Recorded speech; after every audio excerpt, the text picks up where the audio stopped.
पूरी मूवी एक तरफ, अक्षय खन्ना की एंट्री एक तरफ। शायद आपको मेरी आंखें थोड़ी सी स्वेल नजर आ रही होंगी, यकीन करें कि मैं बहुत रोई। और इस वक्त अक्षय खन्ना पूरे पाकिस्तान में हो रहा है, और अक्षय का क्या स्टाइल है। हमारी नजर सिर्फ अक्षय खन्ना पे ठहरी हुई है, फिर एक दरवाजे से ये एंटर होते हैं, फिर ऐसे बड़े मजे से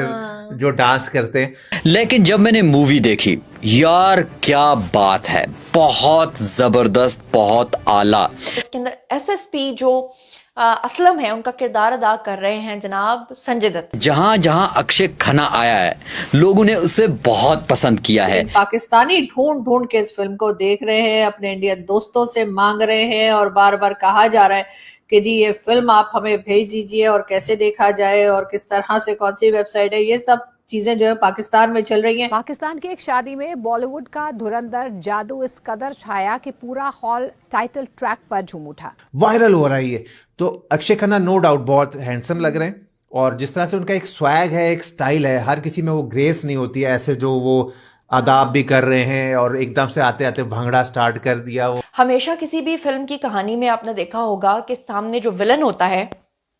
कभी कभी आपको उस पर तरस आ जाता है। उसमें सबसे अच्छी बात ये लगी कि उसमें हम बलोचों को प्रमोट किया गया। हमारे भी कई बड़े बड़े जर्नलिस्ट ऐसे हैं जिन्होंने कहा कि हाँ जी अजमल कसाब पाकिस्तानी था, और उसके बाद एक सिलसिला चला, एक उधम मचा। धुरंधर मूवी आई है तो मैंने तो इसको जो है वो भाई बहुत ही बड़ी अच्छी मूवी बनाई है, इतनी उसके अंदर हिस्ट्री मौजूद है। बड़ा ही चर्चे में उनकी धुरंधर मूवी की उन्होंने जो रोल प्ले किया है वो लाजवाब है, चाहे वो अर्जुन रामपाल हो, चाहे वो संजय दत्त हो, चाहे वो आर माधवन हो, चाहे वो अक्षय खन्ना हो, या संजय दत्त और कई दूसरे लोग जो बाकी रोल प्ले कर रहे हैं, उन्होंने भी बहुत जबरदस्त काम किया है। और धुरंधर जो है वो इस वक्त कहा यह जा रहा है कि बहुत जबरदस्त चल रही है, और काफी हद तक जो तो मेरे ख्याल तकरीबन 200 करोड़ से ऊपर का बिजनेस तो खैर अभी कर ही लिया है, शायद उससे भी ज्यादा का हो गया हो जब तक आप तक ये वीडियो जाए। और इसी के साथ साथ जो है पाकिस्तान में इसके ऊपर जो है वो डिबेट भी शुरू हो गई है, एतराज भी शुरू हो गया है, कई जगह से ऑब्जेक्शंस भी आ रही हैं। फिल्म में जो है वो मुंबई अटैक को दिखाया गया है। फिल्म में मुंबई अटैक जिस तरह से हुआ, जिस तरह से कहा जा रहा है कि उस फिल्म में जैसे दिखाया गया, प्लान करते, अटैक करते और उस तमाम चीजों को, उसके ऊपर पाकिस्तान की तरफ से ऑब्जेक्शन गया है। और इस ऑब्जेक्शन के चलते जो है वो कई जो तकरीबन 5 या 6 इस्लामिक या गल्फ कंट्रीज हैं जिन्होंने इस फिल्म को बैन कर दिया है। और उसमें जी UAE, Kuwait, Oman, Saudi Arabia और इसके अलावा बहरीन, जी हाँ बहरीन जो है ये भी उन कंट्रीज में शामिल है जिन्होंने इस फिल्म को बैन कर दिया है गल्फ कंट्रीज में, और कहा यही गया है कि एंटी पाकिस्तान कंटेंट जो है इसमें इस्तेमाल किया गया। एंटी पाकिस्तान कंटेंट जो है वो यकीनन उसको ही कह रहे हैं जो कि मुंबई अटैक जो है वो दिखाया गया, यानी कि जो एक तरह से आप जानते हैं अजमल कसाब और ये तमाम कैरेक्टर जो यहाँ पर रहे, और यहाँ से हमारे भी कई बड़े बड़े जर्नलिस्ट ऐसे हैं जिन्होंने कहा कि हाँ जी अजमल कसाब पाकिस्तानी था, और उसके बाद एक सिलसिला चला, एक उधम मचा। ना सिर्फ ये बल्कि नवाज शरीफ साहब का भी इंटरव्यू मौजूद है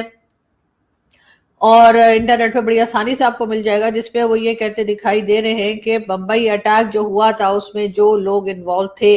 वो पाकिस्तान से थे। ऐसा नवाज शरीफ साहब जो 3 बार के प्राइम मिनिस्टर रह चुके पाकिस्तान के, उन्होंने भी इस बात को कहा है, इस बात को कबूला है।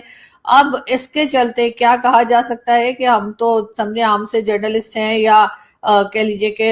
यूट्यूबर है या जो भी लोग हमारा नाम रखते हैं, लेकिन बहरहाल बात सारी ये है कि अगर आपके यहाँ प्राइम मिनिस्टर जो 3 बार के प्राइम मिनिस्टर अगर आपको यही बताना की कोशिश कर रहे हो कि जी ये मुंबई अटैक जो था वो प्लान किया गया था और उसमें कहीं ना कहीं पाकिस्तान जो है वो इन्वॉल्व था, तो फिर क्या कहा जा सकता है। लेकिन बहरहाल इसके रहते यानी उस सेक्शन के रहते या उस चैप्टर के रहते जो है पाकिस्तान ने उसके ऊपर बहुत ऑब्जेक्शन किया है, और उस ऑब्जेक्शन के चलते जो है वो तकरीबन 5 to 6 गल्फ कंट्रीज ऐसी हैं जिन्होंने इस फिल्म को बैन कर दिया है।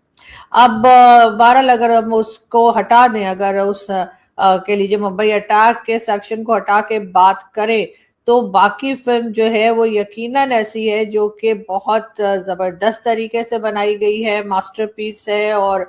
तमाम एक्टर्स जो हैं वो अपनी अपनी जगह उन्होंने बहुत खूबसूरती से अपने अपने कैरेक्टर्स को निभाया है। और जहाँ यहाँ पर तो खैर कहा तो ये जा रहा है कि जी गल्फ कंट्रीज में जो है बैन लगा दिया गया इस फिल्म पे, लेकिन पाकिस्तानी ढूंढ ढूंढ के इस फिल्म को देख रहे हैं, अपने इंडियन दोस्तों से मांग रहे हैं और बार बार कहा जा रहा है कि जी ये फिल्म आप हमें भेज दीजिए और कैसे देखा जाए और किस तरह से, कौन सी वेबसाइट है, ये सब चीजें जो है पाकिस्तान में चल रही हैं। अक्षय खन्ना, वैसे तो रहमान डकैत का रोल उन्होंने किया, लेकिन रहमान डकैत को उन्होंने हीरो बना दिया है और इस वक्त अक्षय खन्ना पूरे पाकिस्तान में हो रहा है। और अक्षय का क्या स्टाइल है, बहुत से लोग ऑब्जेक्शन भी कर रहे हैं कि जी लियारी के लोग ऐसे आदाब नहीं करते, तो लियारी के लोग ये नहीं करते, लेकिन बहरहाल अक्षय खन्ना जो है उन्होंने एक समा बांध दिया है। और पूरी फिल्म में अगर मैं अपनी भी बात करूं तो मुझे पूरे टाइम इंतजार रहता था कि कब अक्षय खन्ना का सीन जो है वो आएगा और कब अक्षय खन्ना दोबारा से स्क्रीन पे दिखाई देंगे। बाकी जितने कैरेक्टर्स थे सभी ने बहुत मेहनत की थी, चाहे वो संजय दत्त हो, चाहे वो रणवीर सिंह हो जो कि हीरो का रोल जिसमें कर रहे हैं, यानी कि जो एजेंट, इंडियन एजेंट का रोल एक तरीके से उन्होंने किया और वो हीरो थे फिल्म में।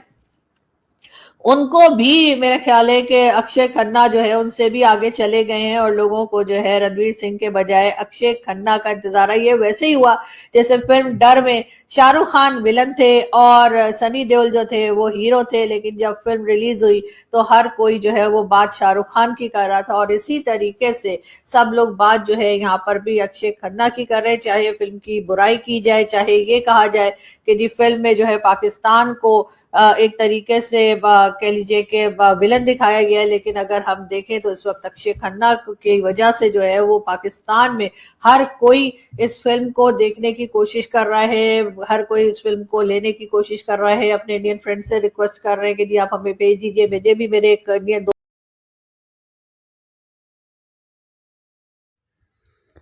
अजीब स्थिति बन गई जब पाकिस्तान के प्रधानमंत्री शहबाज शरीफ रूस के राष्ट्रपति व्लादिमीर पुतिन से मिलने की कोशिश से गलती में उनकी बंद कमरे वाली मीटिंग में घुस गए। ये पल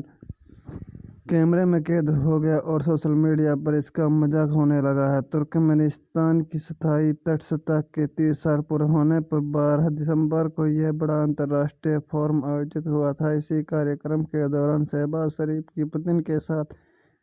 द्विपक्षीय बैठक तय थी, लेकिन यह बैठक देर तक शुरू नहीं हुई। बताया गया कि शरीफ और पाक विदेश मंत्रालय इसका